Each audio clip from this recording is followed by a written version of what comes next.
Hi all, welcome to Physio Exam Buddy. In this video, we will quickly break down the essential functions of the middle ear. Clear, concise and focused on the commonly asked exam questions. Perfect for last minute revision as well as concept clarity. First, about the anatomy of the middle ear.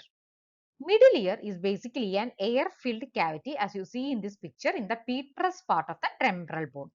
And the main contents of the middle ear include three auditory ossicles, that is the malleus, incus as well as the stapes, and there are two muscles also attached to these ossicles, and the two muscles are tensor tympani as well as stapedius. And you can see here that the middle ear, it is actually opened into the exterior via the eustachian tube. That is the eustachian tube, it usually connects to the middle ear cavity with the nasopharynx, and the nasopharynx opens to the exterior. And this eustachian tube, it opens during swallowing, yawning as well as chewing. And the main function of this eustachian tube is that it will equalize the pressure on either side of the tympanic membrane. First, about the ossicles. You can see here that these ossicles, they form a mechanic linkage connecting the tympanic membrane as well as the oval window. The first one, that is the malleus, the manubrium or handle of the malleus, it is usually connected to the tympanic membrane. And the malleus is again connected to the middle bone, which is the incus, by means of certain ligaments. And the incus, it is attached to the head of the stapes again by certain ligaments. And this is the foot plate of the stapes, which is connected to the oval window by means of an annular ligament. You can also see here a round window in the middle ear cavity, and this is usually covered by secondary tympanic membrane. Next is about the muscles of the middle ear. The first one is the tensor tympani. It is usually attached to the handle of the malleus, and the nerve supply is by the fifth cranial nerve. And the contraction of this tensor tympani, it will pull the handle of malleus medially, that is towards inwards. And this helps to keep the tympanic membrane in a taut state, which will allow the sound vibrations on any portion of the tympanic membrane to be transmitted to the ossicles. And there will be decrease in the vibration of tympanic membrane. Next muscle in the middle ear is the stapedius, which is attached to the stapes. Then the nerve supply is by the seventh cranial nerve, and the contraction, it pulls the stapes outwards, which will decrease the sound transmission. And the main function of this stapedius muscles is a reflex which is known as tympanic reflex, which will protect the tympanic membrane from loud sounds. Next is about the functions of the middle ear. This is one of the most commonly asked question in the university exams. So the main functions of the middle ear include, the first one is conduction of the sound waves from the external to inner ear. Second one is impedance matching. Third one is a tympanic reflex. Fourth one is helps in masking the environmental noise. And the fifth one is eustachian tube, which is present in the middle ear. It helps to equalize the pressure on either side of the tympanic membrane. So, in detail about the first function, that is conduction of the sound waves from the external to inner ear.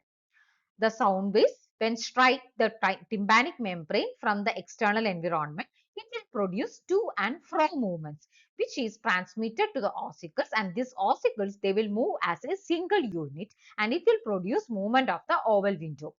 And this oval window movement, it will create vibration waves in the perilymph of the cochlea, resulting in the stimulation of the organ cortex and producing the action potential in the auditory nerve.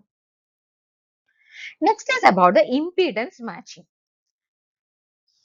The sound, you all know that as the sound passes from a medium, that is air, to the fluid medium in the inner ear, most of the sounds have a tendency to reflect back. This is mainly because of a difference in the acoustic impedance between two media, that is the first media air and the second media fluid, and this can result in a 99.9% loss of acoustic energy. And this resistance, it is mainly overcome by a phenomenon which is known as impedance matching, which will increase the sound pressure as well as the force of movement. And the impedance matching device in the inner ear, it mainly includes our tympanic membrane as well as the ossicular chain. And the two mechanisms which decrease the resistance is, the first one is difference in the cross-sectional area which exists between the tympanic membrane as well as the oval window. And the second mechanism responsible for the impedance matching is an ossicular lever system. So, in detail about the first mechanism, that is, there exists a difference in the cross-sectional area between the tympanic membrane as well as the oval window. The cross-sectional area of the tympanic membrane is 55 millimeter square, whereas the area of the oval window is 3.2 millimeter square. So, this difference in the cross-sectional area will produce a magnification of the sound pressure of around 17 times. And the second mechanism which is responsible for the impedance matching is the ossicular lever system. That is, there exists a greater length of the handle of the malleolus when compared to the long process of the incus. So, the ossicular chain lever ratio created by this chain difference in the length is 1.3 is to 1. That is, whenever the sound is transmitted from the malleus to incus, there cause an increase in the force of movement by 1.3 times because of this ossicular chain lever system. So, when the sound waves reaches the oval window, the total pressure exerted by these sound waves at the oval window becomes 22 times. That is 17 times because of the difference in the cross-sectional area, and 1.3 times because of this ossicular lever chain. So, this will be more than the pressure exerted on the tympanic membrane. So, the 60% of the sound energy at the tympanic membrane will be conducted to the fluid in the inner ear at a frequency of less than 3000 Hz. Whereas the removal of this tympanic membrane as well as ossicles, in that case, the loud sounds from the external environment will be only here as the whispers. Next function is tympanic reflex, also known as the attenuation reflex. That is, the tensor tympani, when it contracts, it pulls the manubrium of the malleus inward. When the stapedius is contracted, it will pull the foot plate of the stapes outward. So, both these things when happen, it will decrease the sound transmission. So, the loud sounds usually initiate the contraction or reflex contraction of these two muscles.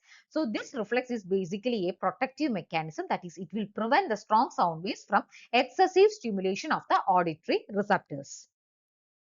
And the threshold of activation of this reflex is 70 decibel, and the reaction time for this reflex is 40 to 160 milliseconds.